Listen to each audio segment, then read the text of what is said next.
शक्तिशाली काम गर्नुहुन्छ। हालेलुया। जब तपाईँ दुर्बल हुनुहुन्छ, परमेश्वरलाई निम्ति आउनुहोस्, भन्नुहोस् प्रभु अब म कमजोर छु, अब मलाई तपाईँले मलाई अब के गर्नुपर्छ मलाई गर्नुहोस्। परमेश्वरले उहाँको प्लान अनुसार तपाईँको जीवनमा त्यो काम गर्नुहुन्छ प्रियहरू। किनकि जकरिया एलिसिबा दुर्बल पात्रहरू हुन्। जब तिनीहरूलाई छोराको प्रतिज्ञा आयो तब त्यतिखेर जकरिया अनि एलिसिबाको स्थिति भनेको एकदमै दुर्लभ स्थिति हो, जस्तै सारा अनि अब्राहमको स्थिति थियो। तर परमेश्वर आफ्ना दुर्बल छोराछोरीहरूको जीवनमा त्यो समयमा शक्तिशाली कार्यहरू गर्नुहुन्छ। हालेलुया। शक्तिशाली कार्यहरू गर्नुहुन्छ। जब तपाईँ लड्नुहुन्छ तब परमेश्वर तपाईँलाई त्यहाँबाट उठाउनुहुन्छ अनि तपाईँ भन्नुहुन्छ मलाई प्रभुले उठाउनु भयो। हालेलुया।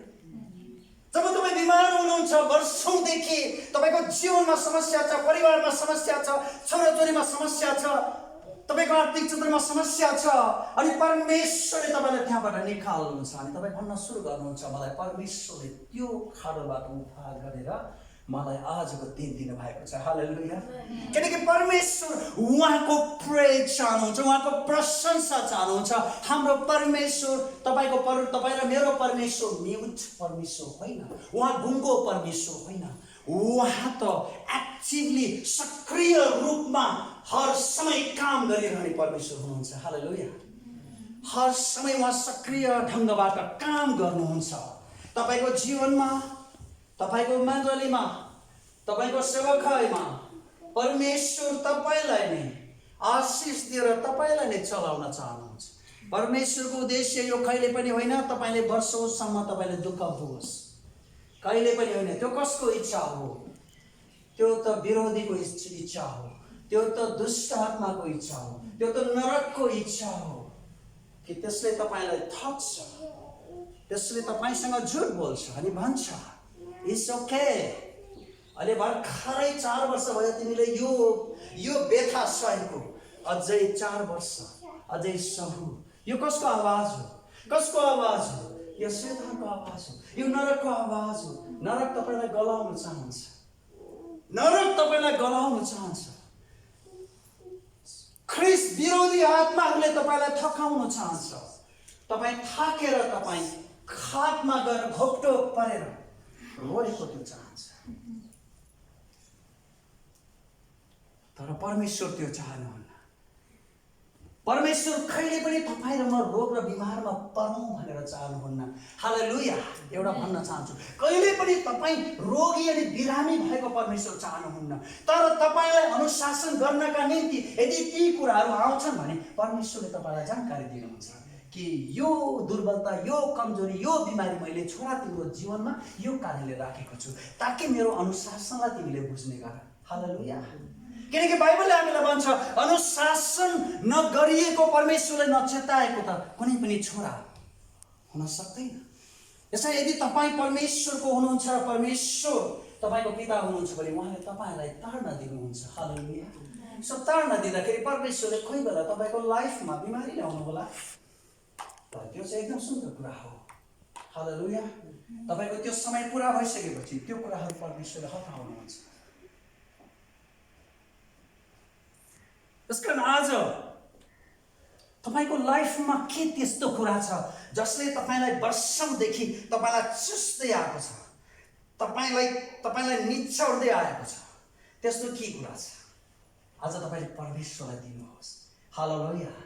आज तपाईँले परमेश्वरलाई भन्नुहोस्, परमेश्वर मलाई वर्षौँदेखि मलाई निचार्ने, मलाई ती छोड्ने, मलाई तनाव दिने, मलाई दुःख दिने यो कुरालाई आज म तपाईँको नाममा यसलाई म इन्कार गर्न चाहन्छु। हालेलुया।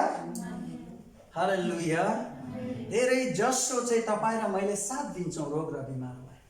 मैले धेरै देखेको छु क्रिस्चियनहरूलाई। इट्स ओके, परमेश्वरले मेरो बिमारीलाई निको पार्नुभन्दा बरु म दबाई नै खान्छु भन्नेहरू पनि मैले देखेको छु। तर के परमेश्वरको निम्ति कुनै पनि रोगी बिमारीहरू चङ्गाइ गर्न उहाँलाई असम्भव कुरा छ र?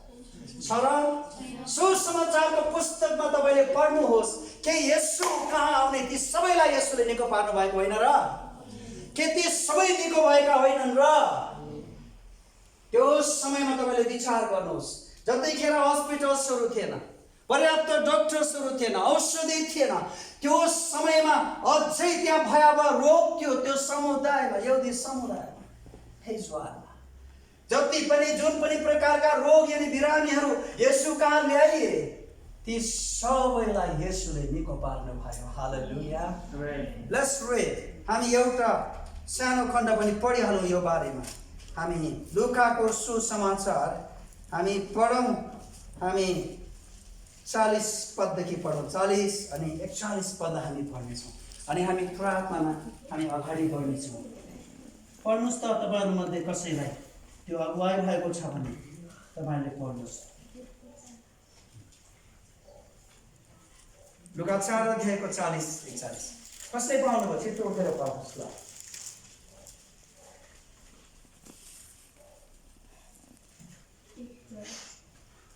अब घाम अस्ताउन लाग्दा अनेक किसिमका रोग भएका बिरामीहरू सबैलाई तिनीहरूले उहाँ कहाँ ल्याए।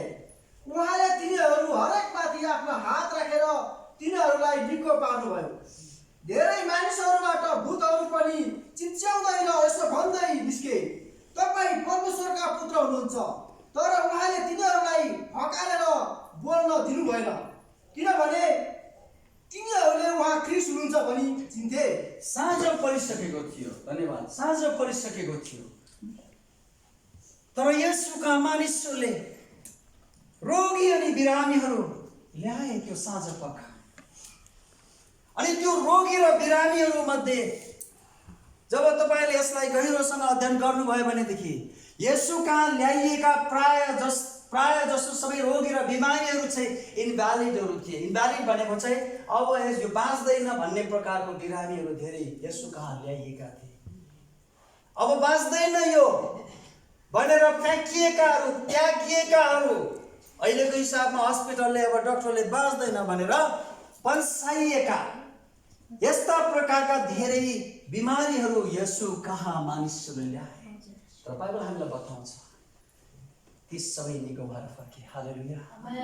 यो पर्टिकुलर सिचुएसनमा यो साँझ भइसकेको थियो। मानिसहरूले फेरि पनि येशू कहाँ थुप्रै प्रकारका रोग अनि बिमारहरू लागेका मानिसहरू ल्याए। अनि प्रभुले यतिखेर ग्रुप हिलिङ गर्नु भएन।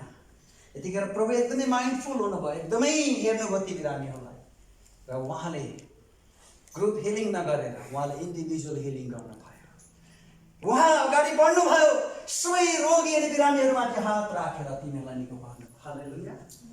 हालेलुया। सो येशूको निको पार्ने त्यो शक्ति आज मण्डलीमा छ। हालेलुया। त्यो येशूसँग मात्र छैन, आज मण्डलीसँग छ। यो प्रकारले प्रार्थना गर्ने, यो प्रकारले रोगी र बिरामीहरू निको पार्ने आज यो अधिकार परमेश्वरले मण्डलीलाई दिनुभएको छ। आज त्यो अधिकार, त्यो शक्ति, आज त्यो अभिषेक यो मण्डलीसँग छ। हालेलुया। येशूसँग जे थियो त्यो उहाँले आफैसँग लिएर जानु भएन, तर सबै कुरा फेरि उहाँको मण्डलीलाई अर्थात् तपाईँ र मलाई फर्काइदिनु भएको छ। हालेलुया। जब पवित्र आत्मा आउनुभयो तब के भयो? तब सबै पवित्र आत्माले भरिएर है। त्यस पछाडि चेलाहरूले, प्रेरितहरूले अचम्म र उदयको कामहरू गर्दै परमेश्वरको राज्यलाई अगाडि बढाए। आज प्रियहरू, यहाँ हामी देख्दछौँ कि कुनै पनि रोग, कुनै पनि बिमार प्रभुको निम्ति चङ्गाई नहुने भन्ने कुरै हुँदैन। हालेलुया। तर यदि तपाईँ चङ्गाई हुन सक्नु भएको छैन भने त्यसको उद्देश्य त्यो तपाईँलाई नै थाहा होला, त्यसको कारण तपाईँलाई नै थाहा होला, त्यो विषय तपाईँलाई नै थाहा होला या परमेश्वरलाई थाहा होला, मलाई थाहा छैन। यदि तपाईँ निको हुन सक्नु भएको छैन आज कसै गरिबकन पनि भनेदेखि यो विचार गर्नुहोस्, मण्डलीमा निको हुनु भएन भनेदेखि बाहिर निको हुने ठाउँ छैन। तर आजसम्म तपाईँ निको हुन सक्नु भएको छैन भनेदेखि तपाईँले विचार गर्नुपर्छ कि तपाईँलाई निको हुन नदिने त्यो कुन चाहिँ शत्रु हो। त्यो शत्रुलाई तपाईँले चिन्नुपर्छ। मैले भन्दैछु त्यो शत्रुलाई तपाईँले चिन्नुपर्छ। त्यो शत्रु भनेको तपाईँको जीवनमा तपाईँलाई पाप गराउने कुनै पनि दुष्ट आत्माहरू हुन सक्छ। किनकि अब विश्वासीहरूको जीवनमा यदि कोही निको हुन सकेको छैन भने उसले उसको जीवनमा आउनलाई कुनै सानो ठाउँ दिएको छ, दुष्ट आत्माहरू र बिमारको आत्मा आउनलाई। सो सानोभन्दा सानो यदि पाप या स्वीकार तपाईँले नगर्नुभएका कुनै पनि पापहरू छन् भने ती पापहरूलाई शैतानले प्रयोग गर्छ। कुनै पनि पाप शैतान तपाईँको जीवनमा प्रवेश गर्नका लागि त्यो वैधानिक आधार हो। मेरो कुरा बुझ्नुहोस्, तपाईँ बुझ्नुहुन्छ बुझ्नु मलाई थाहा छैन, तर म अलिकति कानुनको कुरा पनि गर्छु। त्यो चाहिँ वैधानिक आधार हो। वैधानिक भनेको के हो? मानिलिनुहोस् म चाहिँ अब अहिलेसम्म मलाई लोभको कुरा गर्छु। मलाई अहिलेसम्म हिजोसम्म मैले पैसाको लोभ गरेको थिएँ, तर मलाई आजदेखि हिजोसम्म मैले पैसाको लोभ गरेको थिइनँ। अब मसँग जति पैसाहरू थियो मैले दिनुपर्ने ठाउँमा मैले दिने गरेको थिएँ, मैले सेवाखाइमा दिने गरेको थिएँ, चर्चमा दिने गरेको थिएँ। मलाई लोभ भन्ने कुरा मलाई थाहा थिएन, तर आजदेखि मेरो लाइफमा, मेरो हृदयमा लोभ आएको छ। आज जब पैसा मैले देखेँ मलाई लोभ आयो, मलाई लोभ लाग्यो। अब मेरो भित्र आत्माले भन्दैछ अब यो पैसा चर्चमा भेटिदिनु पर्दैन, अब दशांश दिनु पर्दैन, अब यो पैसा अब फलानु मान्छेलाई दिन पर्दैन, उहाँका जनहरूलाई दिनु पर्दैन, सहायता गर्नु पर्दैन। अब त्यो आत्मा कसरी आयो? जब मैले त्यसलाई आउने अनुमति दिएँ, जब मैले पैसामाथि लोभ गर्न थालेँ, तब के भयो? लोभको आत्माले आएर मेरो हृदयमा अब काम गर्न सुरु गर्यो।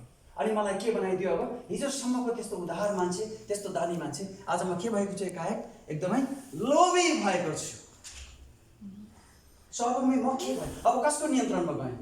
अब म शैतानको नियन्त्रणमा गएँ। अब शैतान, भूत आत्मा, दुष्ट आत्माले अब मलाई नियन्त्रण गर्न सुरु गर्यो आजदेखि। अब म पवित्र आत्माको नियन्त्रणमा छैन। अब मलाई थाहा छैन कतिवटा आत्मा, लोभको आत्माहरू एउटा मात्रै हो कि 10वटा हो कि 100वटा 50, कतिवटा आत्माले मलाई अब नियन्त्रण गरिराखेको छ। अब मेरो जीवन के हुने भयो? अब म विश्वासी, अब मैले दिन छोडेँ भनेदेखि अब म गरिब हुन्छु कि हुन्न? अब म समस्यामा पर्छु कि पर्दिनँ? अब म बाइबलको विरोध गर्छु कि गर्दिनँ? राइट?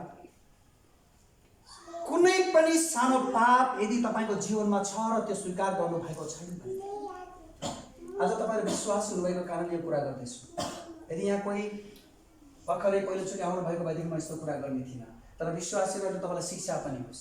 कुनै पनि पाप, सानोभन्दा सानो पाप पनि तपाईँको लाइफमा छ भने त्यही पापलाई टेकेर शैतान तपाईँको जीवनमा प्रवेश गर्छ। र जब शैतान प्रवेश गर्छ, दुष्ट आत्माहरू, भूत आत्माहरूले तपाईँको जीवनमा प्रवेश गर्न थालिसकेपछि त्यहाँ पवित्र आत्माले नै तपाईँलाई ती दुष्ट आत्माले नियन्त्रण गरिदिन्छ। सो दुष्ट आत्मा भनेको के हो? जसले सधैँ तपाईँलाई खराबी गर्नतिर मात्र लैजान्छ, जसले तपाईँको जीवनमा खराबी मात्र ल्याउँछ, जसले तपाईँको भलो गर्दैन। दुष्ट आत्माले तपाईँको भलो गर्दैन,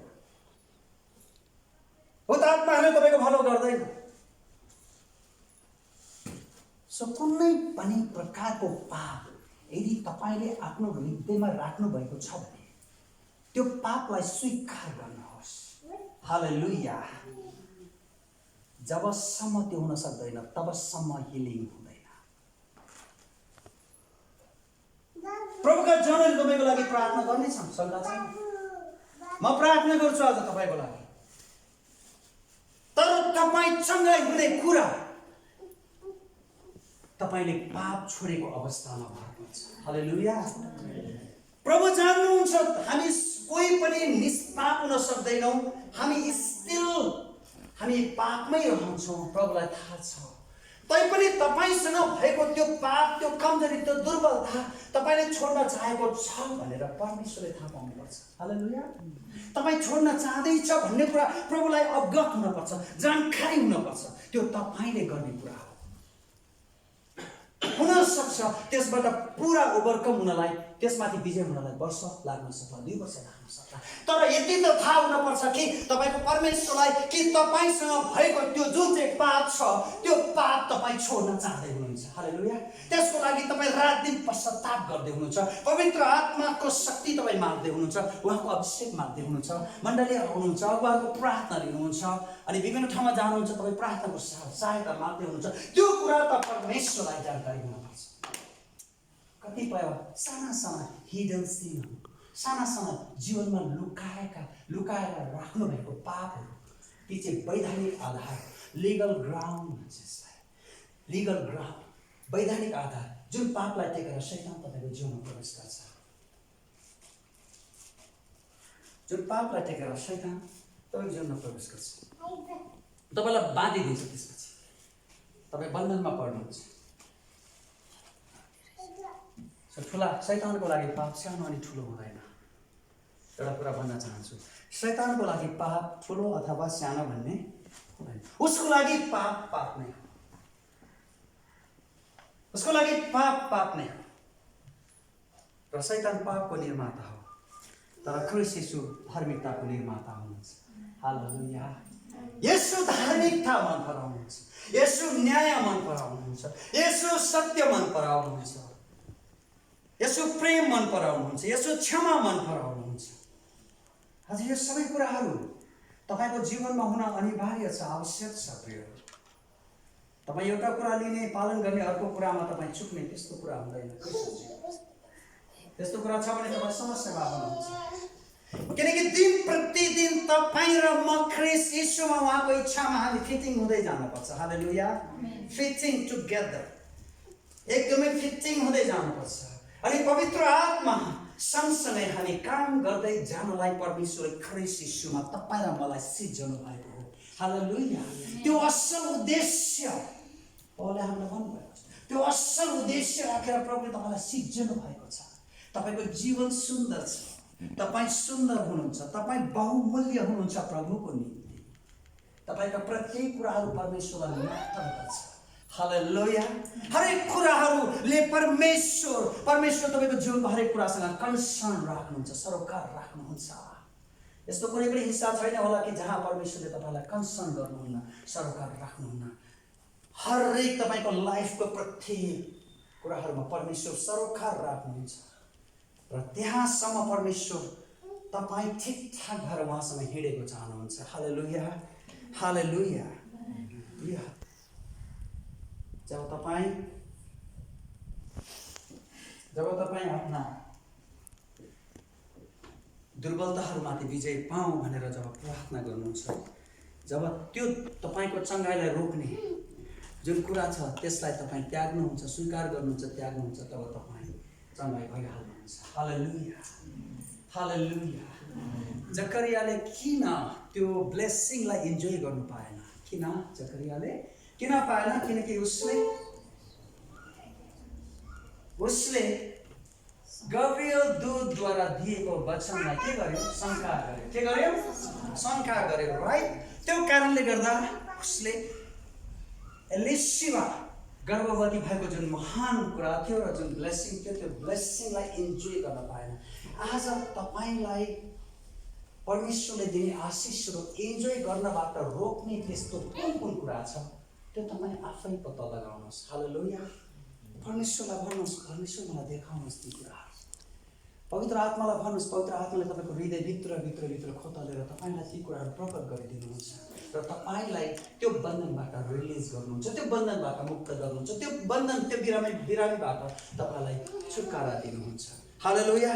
र अघि हामीले पढ्दै थियौँ लुका 4:40 कि यसुका जति पनि रोगी अनि बिरामी ल्याइएका थिए, प्रभुले सबैमाथि हात राख्नुभयो र ती सबैलाई निको पार्नुभयो। हालेलुया। आज तपाईँ निको हुन चाहनुहुन्छ भनेदेखि म तपाईँलाई एकछिन समय दिन्छु। Please be honest. हेर्नुहोस्, तपाईँ इमान्दार हुनुहोस्, मसँग होइन, परमेश्वरसँग, उहाँसँग, जसले तपाईँलाई सम्पूर्ण रूपले देख्नुहुन्छ, बुझ्नुहुन्छ, चिन्नुहुन्छ। उहाँसँग इमान्दार हुनुहोस् र भन्नुहोस् प्रभुलाई कि आज मैले यो कारणले गर्दा तपाईँले दिनुभएको ब्लेसिङ, तपाईँले दिनुभएको आशिषलाई इन्जोय गर्न पाएको छैन। प्रभु, आजको दिन तपाईँले मलाई अनुग्रह गरेर मलाई त्यो समस्यामाथि विजय दिनुहोस्। भन्नुहोस् परमेश्वरलाई, मलाई त्यो समयमाथि विजय दिनुहोस्। आमेन। आमेन। म तपाईँले